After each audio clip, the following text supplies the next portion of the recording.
வணக்கம். ஜவைஜட் from Javadupatti குழுவூர். Power writer அப்படிங்கிற YouTube channel மூலமாக உங்களை மீண்டும் சந்திக்க ரொம்ப மற்ற மகிழ்ச்சி. அத்தோட எங்கள் சேனலை சப்ஸ்கிரைப் பண்ணுங்கள், பெல் பட்டன் அழுத்த மறந்துடாதீங்க. அத்தோட எல்லாத்துக்கும் ஷேர் பண்ணுங்கள்.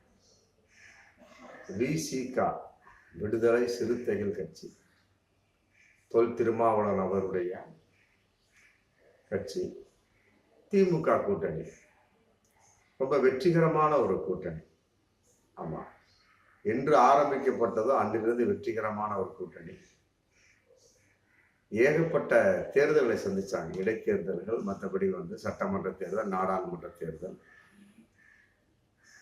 மற்ற நகராட்சி தேர்தல்கள், கவுன்சிலர், மற்ற சோன்ஸோ அறிக்கிட்டே போகலாம். ஏகப்பட்ட தேர்தல்களை சந்தித்த கூட்டணி, வெற்றிகரமான ஒரு கூட்டணி. இன்னைக்கு வரைக்கும் எந்த பிரச்சனை இல்லாமல்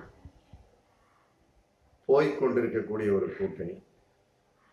அதற்குள் ஒரு சில முரண்பட்ட ஒரு கருத்துக்கள் இன்னைக்கு வந்துகிட்டு இருக்கு. கேட்டா புதிதாக சேர்ந்த ஒரு நபர் அவ்வாறு பேசிக் கொண்டிருக்கிறார் அப்படின்னு ஒரு கருத்து. ஆதவ் அர்ஜுனா ஒரு 2-3 வாரத்துக்கு முன்னால கூட அப்படி ஒரு கருத்து போச்சு. அதன் அடிப்படையில் திருமா அவர்கள் ஆட்சியிலும் பங்கு, அதிகாரத்திலும் பங்கு அப்படின்னு போட்டு ஒரு வார்த்தையை போட்டாங்க. மிகப்பெரிய ஒரு அதிர்வு இந்த கூட்டணிக்குள்ள. என்னடா அது இந்த மாதிரி பேசிட்டு இருக்காரு அப்படின்னு. கூட்டணி விட்டு விலகுகிறாரா அல்லது கூட்டணிக்குள்ள இருந்து பங்கு கேட்கிறாரா? இதெல்லாம் அதிமுகவில் மிகப்பெரிய ஒரு கொண்டாட்டமா இருந்தது. அந்த நேரத்தில் ஸ்டாலின் வெளிநாட்டில் இருந்தார், அமெரிக்காவில். அப்புறம் வர்றாரு. வரவே அவர் தன்னுடைய திருமா தன்னுடைய கருத்தை மாற்றிக்கொள்கிறார். நாங்கள் சொன்னது வேறு, பத்திரிகைகள் மற்றபடி மீடியாக்கள் சொல்வது வேறு, திரித்து போட்டு விட்டார்கள். நாங்கள் அப்படி சொல்ல கிடையாது. இது எங்களுடைய 1999 எங்களுடைய ஒரே முழக்கம், ஆட்சியில் பங்கு, அதிகாரத்தில் பங்கு. இதை நாங்கள் என்ன நேரம் சொல்லுவோம். மற்றபடி இந்த நேரத்திலே சொல்லியிருக்கிறோம், அவ்வளவுதான். மற்றபடி இந்த கருத்திற்கும் வரக்கூடிய சட்டமன்ற தேர்தலுக்கும் எந்த வகையிலும் முடிச்சு போட்டுறாதீங்க அப்படின்னு சொன்னாரு. ஆனா அது கரெக்டா முடிச்சு போட்டாங்க. பத்திரிகைக்காரர்கள் முடிச்சு போட்டு எந்த அளவுக்கு சிண்டு முடியுமோ சிண்டு முடிஞ்சு கடைசியில் அது ஒரு வகையா அமெரிக்காவிலிருந்து மு.க. ஸ்டாலின் வந்ததுக்கு பின்னால திரும்ப போய் பார்க்கிறாரு. ஒரு துண்டை போட்டு ஒரு 10 நிமிஷம் பேசுறாரு. பேசி வந்ததுக்கு பின்னால எல்லாமே சால்வ் முடிஞ்சு போச்சு. அந்த 10 நிமிஷத்துல 15 நிமிஷத்துல என்ன பேச்சு நடைபெற்று இருக்க வேண்டும் அப்படிங்கும்போது வேற ஒண்ணும் கிடையாது. இந்த மாதிரி பேசாதீங்க, மற்றபடி கூட்டணிக்குள்ள குழப்பங்கள் ஏற்படும், எதிரி உஷாராயிருவாங்க. இப்படி பேசுறீங்க அப்படின்னா அப்புறம் நமக்கு வரக்கூடிய ஓட்டுக்கள் சரி, அது ஒரு விஷயம் இருக்கு. மக்கள் பார்த்துக்கிட்டே இருக்கிறாங்க.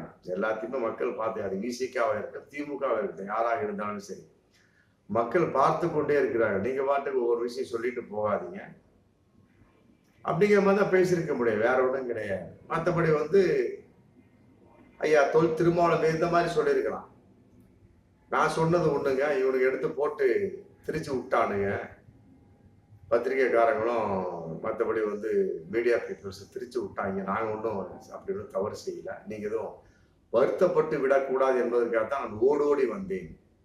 அதற்கு விளக்கம் கொடுப்பதற்காக நான் ஓடோடி வந்தேன். அவரு விளக்கம் கொடுத்திருப்பார். இதான் நடந்திருக்கும், வேற ஒன்றும் நடந்திருக்காரு. ஏன்னா அவருடைய அடுத்த ஸ்டெப் பத்திரிகையாளர் பேட்டியில தெள்ள தெளிவா தெரிஞ்சிருச்சு. ரொம்ப தெளிவாக சொல்லிட்டாரு. இது சிண்டு முடியப்பட்ட ஒரு விஷயம், ஆட்சியில் பங்கு, அதிகாரம். இப்ப கூட நான் சொல்லுவேன், ஏன்னா இதெல்லாம் ஒரு பெரிய விஷயம் கிடையாது. அதுக்குண்டான விளக்கத்தை நான் மு.க. ஸ்டாலின் சொல்லிட்டேன், அன்பு சகோதரர் சொல்லிட்டு கூட ரொம்ப விளக்கம் சொல்லிட்டார். நம்ம அது ஒரு வகையில முடிஞ்சது. அது முடிஞ்ச கொஞ்ச நாளுக்குள்ள மீண்டும் ஒரு மிகப்பெரிய ஒரு தூரல். அது நல்லதுக்கா கெட்டதுக்கா அப்படிங்கிறது தெரியல. முதல்ல பேசியது ஒரு சர்ச்சை எடுத்தார்கள், ஒரு சர்வே மாதிரி எடுத்தாங்க, ஒரு அறிக்கை மாதிரி எடுக்கக்கூடிய சமயத்துல அந்த ஆதவ் அர்ஜுனா அப்படிங்கிறவர் தான் இதுக்கு உறுதுணையாக இருந்து எடுக்கக்கூடிய சமயத்துல விசிக அற்புதமா வளர்ந்துருக்கு, தனித்து நிற்கக்கூடிய ஒரு சூழல் இருக்கு, மக்களோடு சேர்ந்து விட்ட ஒரு கட்சியா போச்சு, மதவாதங்களுக்கும் அப்பாற்பட்ட ஒரு கட்சியாக போச்சு. அதனால இவங்க வந்து ரொம்ப போல்டா இறங்கலாம் அப்படிங்கிற மாதிரி ஒரு சர்வே கணிப்பு கிடைத்ததாக ஆதவ் அர்ஜுனன் சொன்னதாக திரும்ப அதன் அடிப்படையில் பேசியதாக ஒரு தகவல். இப்ப மீண்டும் வந்து அதே ஆதவ் அர்ஜுனா தானாகவே பேசியதாக ஒரு தகவல். அதாவது துணை முதல்வராக திரும்ப ஏன் இருக்கக்கூடாது, திரும்ப வரலாமே அப்படிங்கிற மாதிரி ஒரு பேச்சுக்கார். இது வந்து உதயநிதி ஸ்டாலினுக்கு ஆல்ரெடி வந்து பேசி வைக்கப்பட்டு முடிவு செய்யப்பட்ட ஒரு பதவி. அதை வந்து ஒன்னும் கொஞ்சம் வெளியே கொண்டு வராம இருக்கிறாங்க. ஆமா, வழுத்து இருக்கிறது ஆனால் பழுக்கவில்லை அப்படின்ட்டாரு. அப்புறம் அமெரிக்காவுக்கு போன சமயத்துல சரி உதயநிதி ஸ்டாலினை வந்து கொஞ்சம் உட்கார வச்சிருவாரு அப்படின்னு நினைச்சாரு. அன்னைக்கும் வைக்கல. ஆனா இனி வரும் காலங்களில் கட்டாயமாக உதயநிதி ஸ்டாலினை துணை முதல்வராக்க வேண்டிய ஒரு சூழல் வந்து திமுக ஏற்பட்டாச்சு. காரணம் என்ன, தாவேகா தலைவர் விஜய், தமிழக வெற்றி கழகத்தினுடைய விஜய், அவர் வந்து ரொம்ப போல்டா மைல்டா அப்படியே மெதுவா வந்துட்டு இருக்காரு. அந்த பெரிய பெரிய ஒரு நீர்வீழ்ச்சியில வந்து படகு போட்டி வச்சோம், படகு சவாரி போனோம்னா லைட்டா கண்ணு மட்டும் தெரியும், பார்த்தோம்னா பின்னாடியே ஒரு முதல வரும், அது தெரியாது. நம்ம வாட்டு எதையாச்சும் எப்படின்னு வச்சுக்க டவுன்னு கையை பிடிச்சிக்கோம். அந்த மாதிரி வந்து பின்னாடியே வந்துட்டு இருக்கக்கூடிய சூழலா இன்னைக்கு வந்து விடுதலை சிறுத்தைகள் கட்சியினுடைய ஒரு நிலைப்பாடு. அப்படியே இருந்தாலுமே கூட அவர்களுடைய ஒரு கொள்கையின் வெளிப்பாடு கட்டாயமா வந்து ரெண்டுக்கு செட் ஆகக்கூடிய ஒரு சூழல். அதுல எந்த ஒரு மாற்று கருத்துமே கிடையாது. கூட்டணி அப்படிங்கிற சமயத்துல அவர்களுடைய நிலைப்பாடு வந்து ரொம்ப நல்லா இருக்கும். ஆமா, அதுல மாற்று கருத்து இல்லை. அதே நேரத்துல வந்து எப்ப ஆரம்பிச்சாங்களோ அப்ப இருந்தே வந்து கூட்டணி வந்து நல்லா போயிட்டு, அதுல மாற்று கருத்து இல்லை. இருந்தாலுமே கூட 2026 வரைக்கும் அவருடைய கூட்டணி நிலைக்குமா அப்படிங்கிற ஒரு சந்தேக மனப்பான்மை இன்னைக்கு வந்திருக்கு. காரணம் வந்து ஆதவ் அர்ஜுனாவுடைய ஒரு அறிக்கை.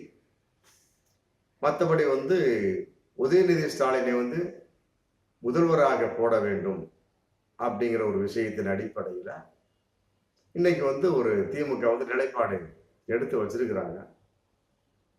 இருந்தாலுமே கூட அதை எவ்வாறு செயல்படுத்த வேணும் அப்படிங்கிற ரொம்ப கால தாமதம்லாம் வந்து திமுக செய்யல.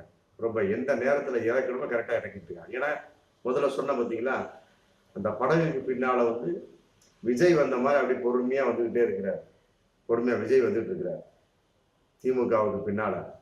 அப்ப அதுக்கு ஈக்குவலா வந்து ஒரு நபரை இறக்கணும் அப்படின்னா அதுக்கு ஈக்குவல் வந்து உதயநிதி ஸ்டாலின் தான் திமுகவில். அப்பதான் வந்து இவர்கள் தன்னுடைய ஆட்சியை தக்க வைத்துக் கொள்ள முடியும். இல்லாவிட்டால் உறுப்பினர்கள் சிதைந்து போய் என்ன பண்ணுவாங்க, தாவேக்களை ஜாயின் பண்ணிடுவாங்க. சரியான கூட்டணி மாற்று கருத்து இல்லை. விசிகாவை பொறுத்த வரைக்கும் நிலையான கூட்டணி இன்னைக்கு வரைக்கும் கருத்து வேற்றுமை. ஆனால் ஆதவ் அர்ஜுனா அப்படிங்கிற ஒரு நபர் துணை பொதுச் செயலாளராக வந்ததுக்கு பின்னால ஏகப்பட்ட ஒரு மாற்றங்கள் கட்சியில வந்துகிட்டு இருக்கு. அந்த மாற்றங்கள் நல்லவையா அப்படின்னு பார்க்கக்கூடிய சமயத்துல கட்டாயமாக வந்து அது பிற்காலத்தில் ஒரு தூக்கி விடக்கூடிய ஒரு செயலாக இருக்குமா அப்படின்னு பார்த்தா நம்ம நாட்டை பொறுத்த வரைக்கும் ஒரே வார்த்தை உண்டுங்க, அதை நீங்க ஒப்புக்கிறீங்களா ஒப்புக்க கிடையாது. அந்த சாதிய கட்சி அப்படிங்கிற ஒரு முத்திரையை குத்திட்டாங்க அப்படின்னா இன்னைக்கு வந்து விசிகா சாதிய கட்சி கிடையாது, அதுல இருந்து விலகிட்டாங்க. அந்த மதம் சாதியம் எது சம்பந்தப்பட்ட ஒரு கட்சியே கிடையாது, ஒரு தனிப்பட்ட சமூக நீதியான ஒரு கட்சியா மாறிடுச்சு. இருந்தாலுமே அந்த மக்கள் வந்து ஒரு முத்திரையை குத்திடுறான். அது பின்னால என்னதான் நம்ம எடுத்தாலுமே சரி அதை வந்து மக்கள் ஏத்துக்க மாட்டேங்கிறாங்க.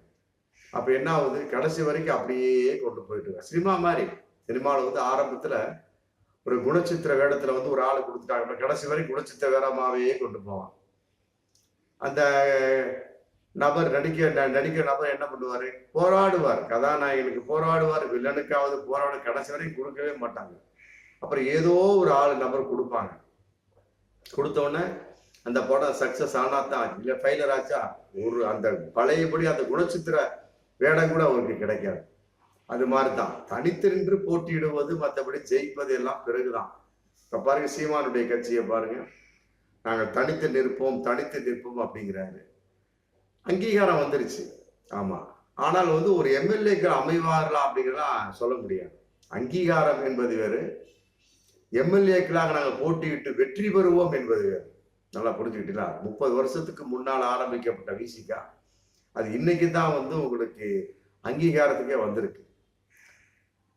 நாம் தமிழர் கட்சியும் விசிகாவும் ஒரே நேரத்துல வந்து அங்கீகாரத்துக்கு உட்படுத்தப்பட்ட ஒரு கட்சி தேர்தல் ஆணையத்தால. சீமானை பொறுத்த வரைக்கும் சமீபத்தில் ஆரம்பிச்ச ஒரு 10 வருஷத்துக்கு ஆரம்பிச்சிருப்பாரு, அவ்வளவுதான்.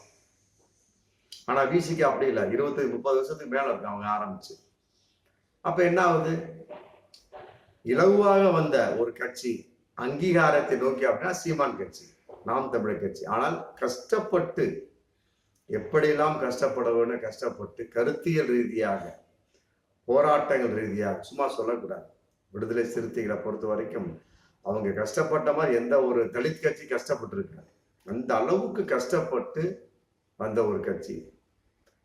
இந்த சாதி மத பேதத்தில் அப்படி தூக்கி உடைச்சி எறிஞ்சு இன்னைக்கு சமூக கோட்பாடு நிற்கக்கூடிய ஒரு கட்சி. அந்த கட்சி இப்பதான் வந்து இதுக்கு வந்திருக்கு, ஒரு அங்கீகாரத்துக்கு வந்திருக்கு. ஆமா, 30 வருஷத்துக்கு பின்னால ஆரம்பிக்கப்பட்டது இப்பதான் வந்திருக்கு. அப்படின்னா அப்ப நாம் தமிழர் கட்சிக்கும் விசிகாவுக்கும் நிறைய வித்தியாசம் இருக்கு. குறுகிய காலத்து இவங்க வந்தவங்க சீமான் கட்சி. ஆமா, ரொம்ப அதிகப்படியான நாட்களை எடுத்து வந்தவங்க வந்து இவங்க விசிகா. இருந்தாலுமே கூட எம்எல்ஏ அப்படிங்கிற ஒரு ஸ்டெப் தனிப்பட்ட முறை ஜெயிக்கக்கூடிய அளவுக்கு சீமான் வருவாராக இல்லை, கிடையாது, கட்டாயமா முடியாது. அதே நிலைப்பாடு விசிகாவுக்கு உண்டு. ஆமா, இப்போ சீமான் கூட வந்து கூட்டணி நோக்கி செல்லலாமா அப்படிங்கிற ரேஞ்சுக்கு வந்துட்டு இருக்கிறார். விஜய் ஓகே கொடுத்தா கூட்டணி தான், அதிமுகவோட கூட்டணி, விஜய் மற்ற சோன்சோ நாம் தமிழர் எல்லாம் வந்து ஒரு கட்சியை ஒதுங்கி கூட்டணிக்கு வந்துருவாங்க. தலைமை வந்து கடையமா சீமான் இருக்க வாய்ப்பு இருக்கலாம், அது அதிமுக இருக்கும். அதிமுக வந்து அதிமுக தான் இருக்கு, அது கீழே சீமான், மற்றபடி விஜய் கான்செப்ட். இருந்தாலுமே திமுகவை பொறுத்த வரைக்கும் விஜய் எவ்வாறு வளைத்து போடுவது, அல்லது விஜய்க்கு கூட உதயநிதி எவ்வாறு இறக்குவது அப்படிங்கிற ரேஞ்சுக்கு துணை முதல்வர் இருக்கக்கூடிய சமயத்துல திருமாவளவனை எப்படி வந்து இவங்க திமுக வந்து துணை முதல்வரா போடுவாங்க. இது வந்து சின்ன குழந்தைய கேட்டா கூட பதில் சொல்லும். ஆதவ் அர்ஜுனா வந்து அதை போன்று பேசி இருக்கலாம், ஆனால் வந்து கருத்து வேற்றுமை ஏற்படுத்தக்கூடிய ஒரு சம்பவம், கூட்டணிக்கு வேட்டு வைக்கக்கூடிய ஒரு சம்பவம். ஒருவேளை இப்படி ஒரு கருத்து போயிட்டு திருமா சொல்லித்தான் இவர் பேசினாரா அப்படிங்கிற ஒரு கருத்து இன்னைக்கு போயிட்டு இருக்கு. என்றாலுமே கூட திருமா சொல்லி இருக்க மாட்டார், திருமாவுக்கு கருத்தில் உடன்பாடு இருக்காது. ஆதவ் அர்ஜுனா பேசிய வார்த்தைகள் வந்து திருமாவுக்கு வந்து ஏற்றுக்கொள்ள மாட்டார். ஆமா, அவரை வந்து ஒதுக்கி வைத்து விடுவார், ஆதவ் அர்ஜுனாவை கட்சியை விட்டு. அப்படிலாம் வந்து பலவிதமான கருத்துக்களை போயிட்டு இருந்தாலுமே கூட, கட்சியை விட்டு ஒதுக்காவிட்டாலுமே கூட, பட் ஒரு கருத்தியல் ரீதியாக வரக்கூடிய சமயத்துல கூட்டணி, அதுல மாற்று கருத்து இல்லை, திமுக தான். அதே நேரத்துல வந்து ஜெயிக்க வேண்டும், மற்றபடி வந்து தன்னுடைய நிலைப்பாட்டின் வெளிப்பாடா மிகப்பெரிய ஒரு உயரத்துக்கு வர வேண்டும் அப்படின்னா கூட்டணிங்கிற விஷயம் வந்து தமிழ்நாட்டில் இருந்தாதான் முடியும். தனிப்பட்டவன் எந்த ஒரு கட்சியுமே வராது, திமுக உள்பட. அப்படி திமுக உள்படவே அப்படி நிலைமை இருக்கக்கூடிய சமயத்தில் விசிகா எங்க போறோம்? விடுதலை சிறுத்தைகள் கட்டாயமாக அப்படி நிலைப்பாட்டை வரவே முடியாது. அதனால வந்து யார் யாரெல்லாம் விடுதலை சிறுத்தைகள் கட்சிக்குள்ள வந்து ஒரு முரண்பாடாக பேசுகின்றார்களோ, கூட்டணி சிதையக்கூடிய அளவுக்கு பேசுகின்றார்கள், அவர்களை அவர்களை அடக்கி வைக்க வேண்டும் அல்லது ஒடுக்கி வைக்க வேண்டும். ஆமா, இதுதான் வந்து வரும் காலங்கள் 2026 சட்டமன்ற தேர்தலில் ஆமா கூட்டணியாக ஒரு நிலைப்பாட்டை எடுக்கக்கூடிய சமயத்தை மக்கள் ஏற்றுக்கொண்டு ஓட்டு போடுவார்கள். நாம இப்பவே குழப்பிட்டு வைக்கலாம், திமுகவோட ஒருவேளை கூட்டணி அது தொடரும் அப்படின்னா ஃபர்ஸ்ட் சொல்லக்கூடிய கட்டத்துல திமுகவில் கூட்டணி இருக்கிறார் நான் நம்புகின்றோம் அப்படின்னாரு. அப்புறம் தொடர்கிறது அப்படின்னாரு. அப்புறம் திரும்பவும் திமுக கூட்டணி நான் இருக்கின்றோம் சொல்லிட்டு அதையும் சொல்றாரு. அப்ப என்ன ஆகுது? அவருக்குள்ளே ஒரு முரண்பாடா இல்ல ஆதவ் அர்ஜுனன் சொல்லி அவர் தன்னுடைய கருத்தை வெளிப்படுத்துகின்றாரா அப்படிங்கிற ஒரு கருத்து இதுல வருது. அதனால வந்து வரக்கூடிய 2024 சட்டமன்ற தேர்தல், இன்னைக்கு 4 எம்எல்ஏக்கு இருக்கிறாங்க. அது வந்து வரக்கூடிய சட்டமன்ற தேர்தலில் 10 எம்எல்ஏவாக மாற வாய்ப்பு இருக்கு. அது சீட்டு கொடுக்கறது சம்பந்தமா ஒரு விஷயம் இருக்கு. அதனால வந்து பொறுமையாக இருக்க வேண்டும். விசிகா திருமா ஐயா அவர்கள் வந்து தம் கட்சிக்குள் யாரையுமே தன்னை மீறி பேசிவிடக்கூடாத அளவுக்கு கருத்தியலை கொண்டு வர வேண்டும். ஒரு முரண்பான கருத்துக்கள் சொல்லாத அளவுக்கு கூட்டணிக்கு வேட்டு வைக்கக்கூடாத அளவுக்கு ஆட்களை பக்கத்தில் வைத்துக் கொண்டு பேசக்கூடிய சமயத்துல கட்டாயமாக 2026 திமுக விசிக கூட்டணி மிகப்பெரிய வெற்றி அடையும் என்பதை பகிரங்கமான பார்ப்போம் மீண்டும் அடுத்த வீடியோ. நன்றி.